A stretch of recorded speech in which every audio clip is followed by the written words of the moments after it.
সম্প্রতি GSC advanced research and review এর প্রকাশিত এক গবেষণায় ঢাকার বায়ু দূষণের উদ্বেগজনক পরিস্থিতির বর্ণনা উঠে এসেছে। এটি জনস্বাস্থ্য ও ঢাকা শহরের অর্থনীতির জন্য মারাত্মক হুমকি হয়ে দাঁড়িয়েছে। চলতি বছরের ফেব্রুয়ারি থেকে এপ্রিল পর্যন্ত পরিচালিত এই গবেষণায় উল্লেখ করা হয়েছে, ঢাকায় বস্তুকণার ঘনত্ব জাতীয় নিরাপত্তা নির্দেশিকার তুলনায় ক্রমাগত বেশি থাকে। বিশেষ করে শীতকালে এর মাত্রা থাকে প্রতি ঘনমিটার বাতাসে 165 থেকে 175 মাইক্রোগ্রাম পর্যন্ত, যা অনুমোদিত সীমার চেয়ে উল্লেখযোগ্য হারে বেশি। অন্যদিকে বর্ষাকালে বস্তুকণার ঘনত্ব কিছুটা কম থাকে।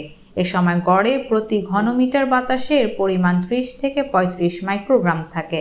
বস্তুকণার এই মাত্রা শ্বাসযন্ত্রের স্বাস্থ্য, বিশেষ করে দুর্বল জনগোষ্ঠীর জন্য মারাত্মক ঝুঁকি তৈরি করতে পারে।